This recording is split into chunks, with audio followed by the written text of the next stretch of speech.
परीक्षा माफियाओं पर शिकंजा बन गया एंटी पेपर लीक कानून। पेपर लीक तो 10 साल का जेल, 1 करोड़ का होगा जुर्माना। शिक्षण संस्थानों में प्रवेश और नौकरी में भर्ती प्रतियोगी परीक्षाओं में गड़बड़ी को लेकर केंद्र सरकार ने लागू किया कानून।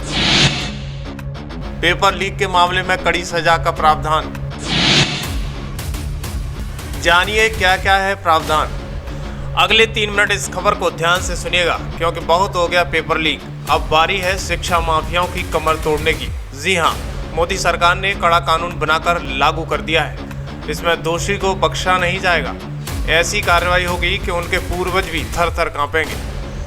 दरअसल शिक्षण संस्थानों में प्रवेश और नौकरी में भर्ती के लिए होने वाली सभी प्रतियोगी परीक्षाओं में गड़बड़ी को लेकर केंद्र सरकार ने देर रात पेपर लीक के खिलाफ नया कानून लागू कर दिया है। पेपर लीक को लेकर सवालों के घेरे में दिख रही मोदी सरकार एक्शन में आ गई है। शिक्षण संस्थानों में प्रवेश और नौकरियों में भर्ती के लिए होने वाली सभी प्रतियोगी परीक्षाओं में गड़बड़ी को लेकर केंद्र सरकार ने देर रात पेपर लीक के खिलाफ नया कानून लागू कर दिया है। इसी साल फरवरी में पेपर लीक कानून पारित हुआ था। अब सरकार ने इसकी अधिसूचना जारी कर दी है। इसे लोक परीक्षा कानून 2024 नाम दिया गया है। एंटी पेपर लीक कानून यानी सार्वजनिक परीक्षा कानून 2024 के तहत पेपर लीक के मामले में कड़ी सजा का प्रावधान किया गया है। तो चलिए आपको बताते हैं कि एंटी पेपर लीक कानून क्या है, इसमें क्या क्या प्रावधान है। दरअसल एंटी पेपर लीक कानून में पेपर लीक से लेकर डमी कैंडिडेट बैठाने को लेकर भी सजा का प्रावधान है। कानून के मुताबिक पेपर लीक मामले में दोषी पाए जाने के बाद व्यक्ति को 10 साल की सजा और 1 करोड़ रुपए का जुर्माना लगाया जा सकता है। इसके अलावा दूसरे कैंडिडेट के स्थान पर परीक्षा देने के मामले में दोषी पाए जाने पर अपराधी को 3 से 5 साल की जेल होगी और 10 लाख रुपए का जुर्माना भी लगाया जाएगा। अगर परीक्षा में गड़बड़ी मामले में किसी संस्थान का नाम सामने आता है तो उस संस्थान से परीक्षा का पूरा खर्चा वसूला जाएगा। वही संस्थान की संपत्ति भी कुर्क की जाएगी। सरकार द्वारा जारी की गई अधिसूचना भारतीय न्याय संहिता का उल्लेख है, लेकिन साथ ही ये भी कहा गया है कि भारतीय दंड संहिता के प्रावधान इसके लागू होने तक प्रभावी रहेंगे। संहिता और अन्य आपराधिक कानून 1 जुलाई को लागू होने वाले हैं।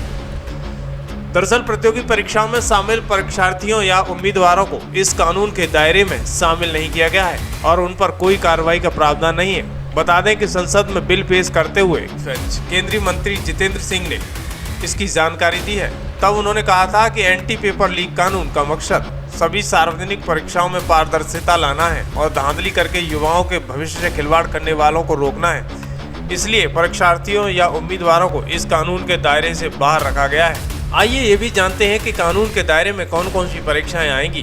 दरअसल एंटी पेपर लीक कानून के दायरे में वे सभी प्रतियोगी परीक्षाएं शामिल हैं जिनका आयोजन सार्वजनिक परीक्षा निकाय करते हैं। इसके अलावा केंद्र सरकार से मान्यता प्राप्त संस्थानों द्वारा आयोजित की जाने वाली परीक्षाएं इसमें शामिल हैं। कानून के दायरे में राष्ट्रीय परीक्षण एजेंसी (NTA) द्वारा आयोजित की जाने वाली सभी कंप्यूटर आधारित परीक्षाओं के अलावा UGC net, UPSC, SSC, railway भर्ती, बैंक जैसी परीक्षाओं में हो रही गड़बड़ियों के खिलाफ कड़ी कार्रवाई करने के लिए मोदी सरकार फरवरी में ये कानून लाई थी, जिसे सार्वजनिक परीक्षा कानून 2024 नाम दिया गया है।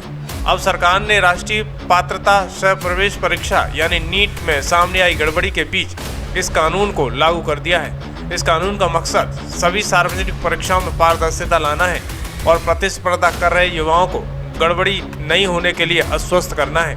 वहीं सुप्रीम कोर्ट ने 5 मई को आयोजित परीक्षा में कथित अनियमितताओं को लेकर नीट UG को रद्द करने की आग्रह वाली याचिका पर राष्ट्रीय परीक्षा एजेंसी (NTA), केंद्रीय सरकार और अन्य को नोटिस जारी किए हैं। जस्टिस विक्रम नाथ और जस्टिस AVN भट्टी की अवकाशकालीन पीठ ने परीक्षा में धांधली का आरोप लगाने वाली अन्य लंबित याचिकाओं के साथ इस मामले की अगली सुनवाई 8 जुलाई को तय की है। लेकिन सवाल ये पैदा होता है कि केंद्र सरकार के एंटी पेपर लीक कानून पारित होने के बाद पेपर लीक मामले में अंकुश लगेगा या फिर सब दिखावा है। हमें कमेंट बॉक्स में लिखें। वीडियो शेयर करना न भूलें। चैनल को सब्सक्राइब करें।